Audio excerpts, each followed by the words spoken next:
Magandang araw po sa inyong lahat mga kababayan at welcome back dito po sa PNR. At ito nga mga kababayan, breaking news sa Palacio Vistado, umamin na si PBBM. Trillanes lumabas ang baho, nasyak si Abante. Yan mga kababayan, patungkol po riyan ang ating alamin at bibigyan ng komento. At ito nga po nasa thumbnail natin, umamin na si PBBM, baho ng Palacio binulgar na. Dahil nga po riyan mga kababayan, ito, bibigyan po natin ng reaksyon itong 2 days ago po, mayroon pong naging statement or naging press con itong si President Bongbong Marcos Jr. at medyo para sa akin nakakabahala po ito kasi sinasabi niya po na we are on the bad shape. Sabihin ay hindi na maganda ang nangyayari sa ating bansa. Nako, mamaya bigyan po natin ng reaksyon yan. At eto pa, the truth behind Tatay Digong and Trillanes. Baga, may nakaraan pala ito sila Si former President Duterte at si Trillanes, mga kababayan, ay meron palang nakaraan. May history pala sila. Mamaya ibigyan rin po natin ng komento. At eto nga, isa pa natin pag-uusapan. Nako, pag ikaw pala ay against talaga, no, sa administrasyong ito, isa lang po ang mangyayari sa iyo. Like for example, dito kaya Congressman Marcoleta, 'di ba? Tinanggal po siya sa mga komite na kinabibilangan niya. Ito rin pa lang si NYC chairperson, no? Itinalaga si Cardima, mga kababayan, no?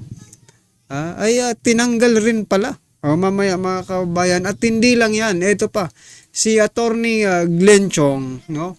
Nakaharap ngayon sa disbursement teka lang, nabubulol tayo. Disbarment case for physical threats, mga kababayan, versus First Lady. Ayan na po mga kababayan, sinasabi natin nga pag ikaw ay against, no, sa administrasyong ito or may sinasabi ka sa administrasyong ito, lalo na yung mga sikat, mga kababayan, ay yan, patulad nila, sila na parang may pattern na, alam mo na kung saan ka mapupunta, kung baga yung kalalagyan mo. Well, anyway mga karibin natin, ito, simulan na po natin dito kay President Bongbong Marcos Jr. Ito po, 2 days ago, during BBM situation briefing in preparation Super Typhoon Pipito. Ito po mga kababayan, pakinggan po natin at bigyan natin ng reaksyon to. Teka lang, walang boses, teka lang. Okay, ito na.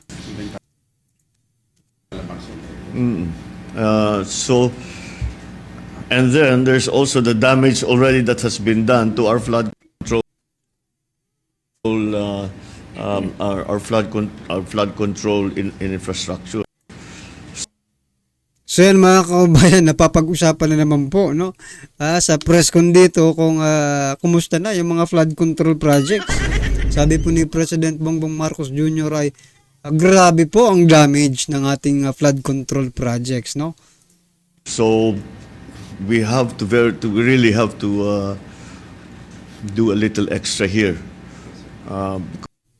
Gagawa sila ng mga extra. Anong extra yan? Extra budget? Ano ba yan? Extra effort? Ano bang extra yan? Bakit hindi mo masabi-sabi yung extra na yan? Because parang ano na tayo, yun na nga, we are already in bad shape because of the saturation, because of the ano na nga, no? Paulit-ulit nating naririnig yung ano na nga. So ano na ba talaga ang nangyayari? Sabi niya nga po, we are on the bad shape, mga kababayan. Ibig sabihin talaga nga, grabe na pong kalagayan ng Pilipinas. It's not good. Kasi bad nga di ba? Bad shape nga ano sa palagay niyo mga kababayan, coming from the mouth of our president, no? Parang inaano pa niya yung taong bayan yung mga nasalanta ng bagyo. Parang hindi pa kayo eto para sa akin kung ako yung nanonood na nasalanta ako ng bagyo, anong iisipin ko? parang hindi pa siguro ako bangon Walang pag-asang makabangon coming from the mouth of our president. We are in the bad shape, di ba?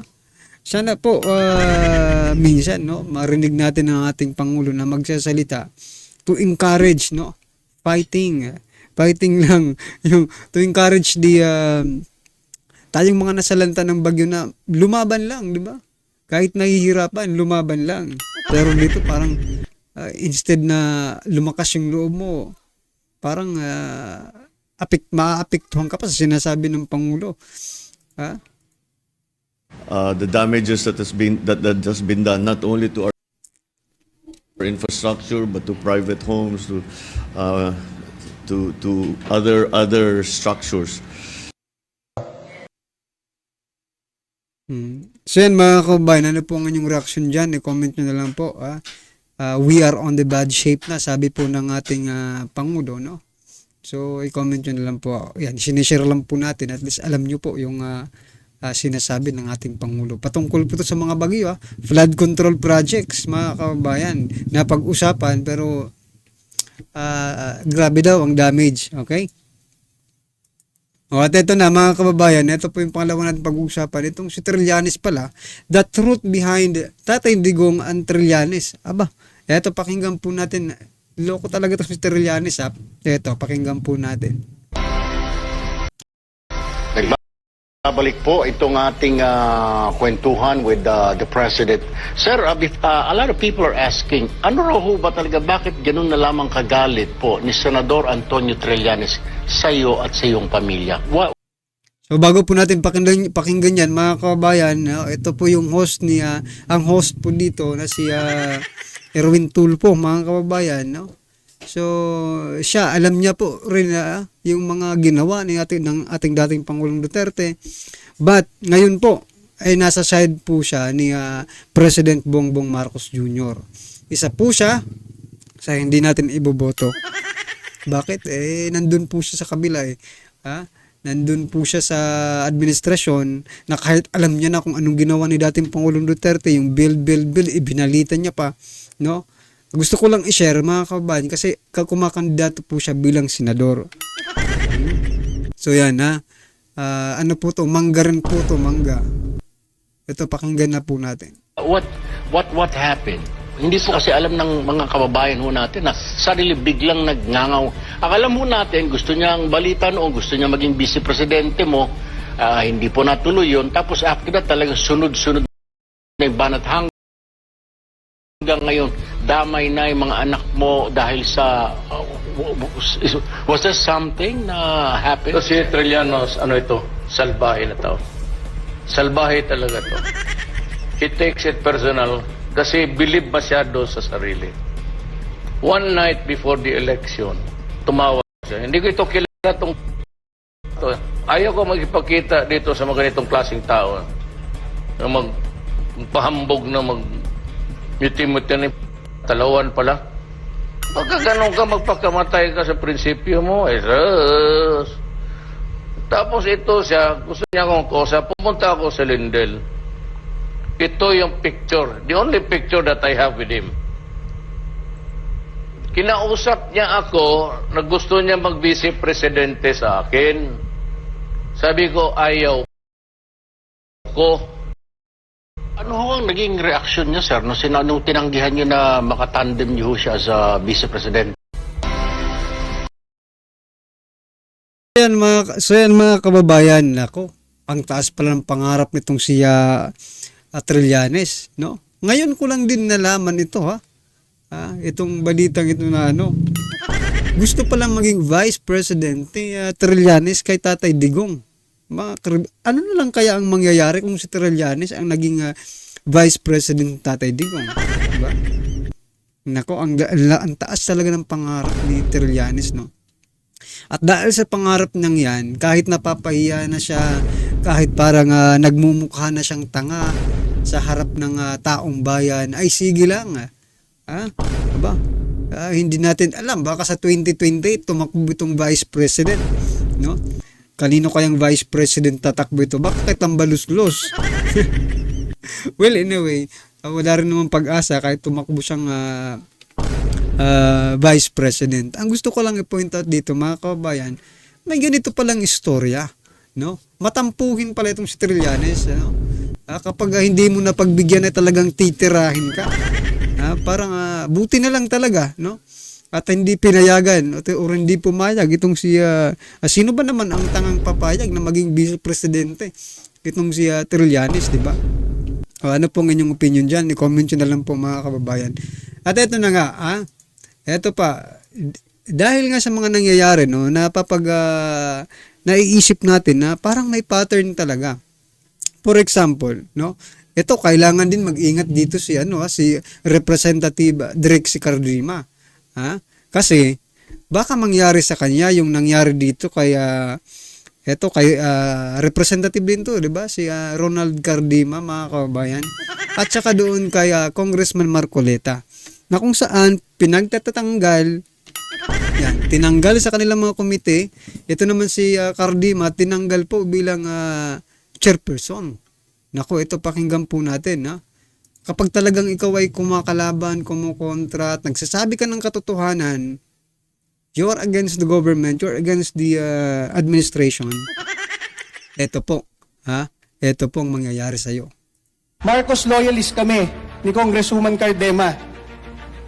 Head ako ng UP Vanguard Fraternity, UP ROTC, and senior brad namin si Ferdinand Marcos. Kaya sa kakaunting Marcos loyalist sa UP, kami na yon, mga youth leader na Marcos loyalist. Hindi ko naisip na yung magtatanggal pa pala sa akin sa NYC nung naupo na ay si Pangulong Bongbong Marcos. Sinasabi ko na sa inyo, yaan sila Marcos, yung magkakapatid na yan, hindi yan tumitingin sa loyalist. Pag nalaman pang loyalist ka, iiwasan ka niyan. Mga kaibigan, nahalata ko na yan noong pa Pangalawa, noong 2016, talagang nagkampanya kami for Bongbong Marcos. And natalo si Senator Bongbong Marcos. Ako, na-appoint ako sa National Youth Commission ni Pangulong Rodrigo Duterte simula 2017 hanggang 2021.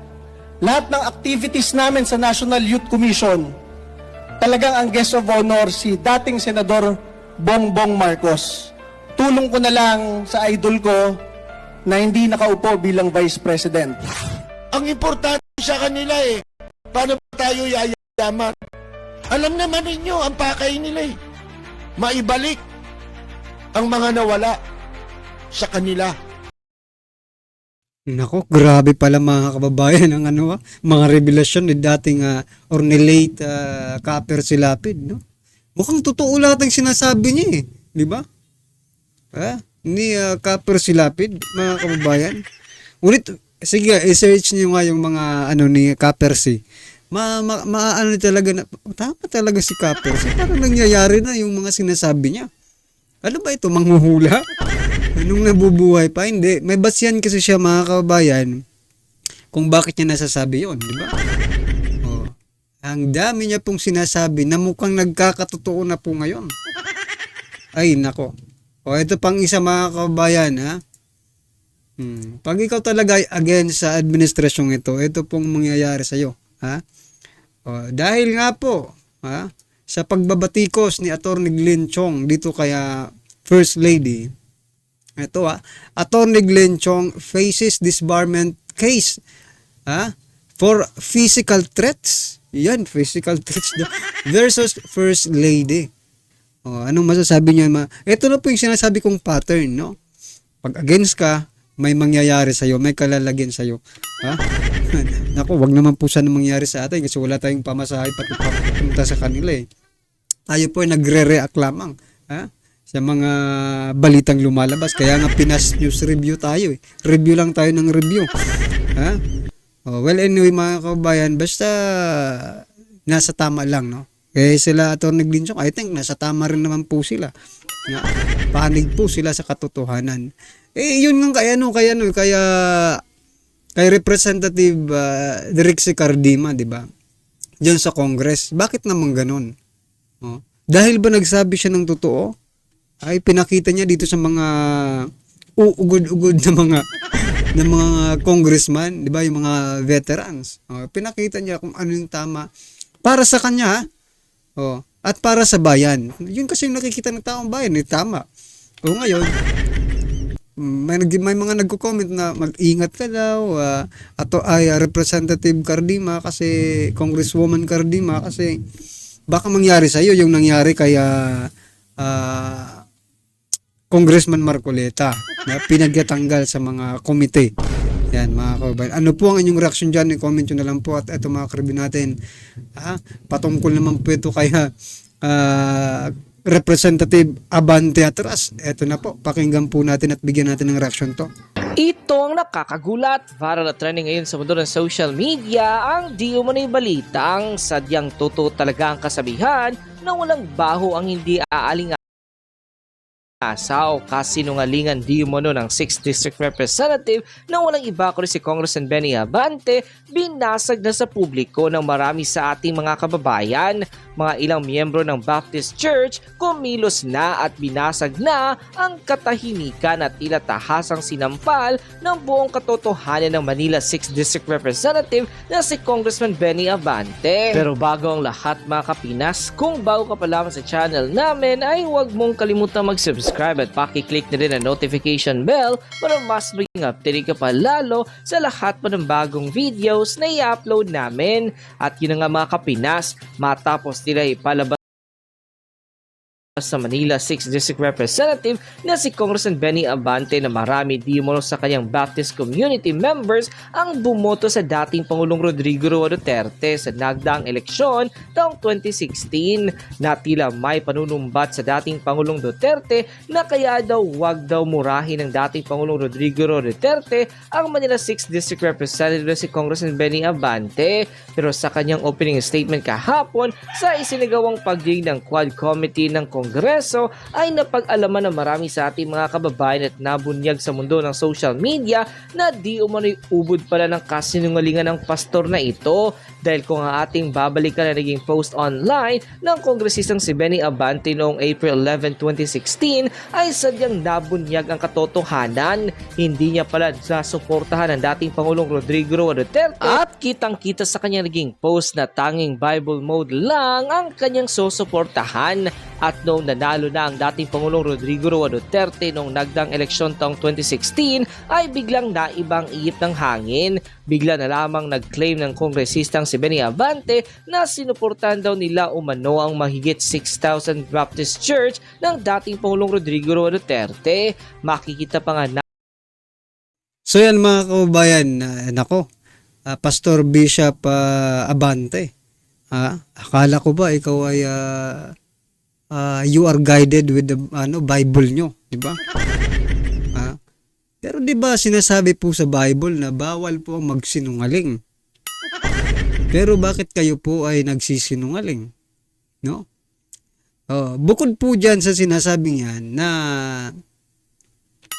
sinuportahan mo si dating Pangulong Duterte, eto pa, maaaring ikaw din ay nagsisinungaling sa inyong mga constituent. No? Dahil hindi mo po ipinapakita yung mga resibo, no? Kung saan mo ginagamit yung budget na ibinibigay sa inyo. At eto pa, I think kailangan nyo pong magpaliwanag sa taong bayan, no?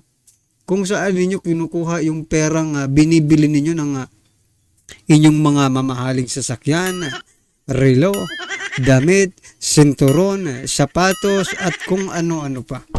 Di ba? Kailangan po kayong magpaliwanag sa inyong mga constituent.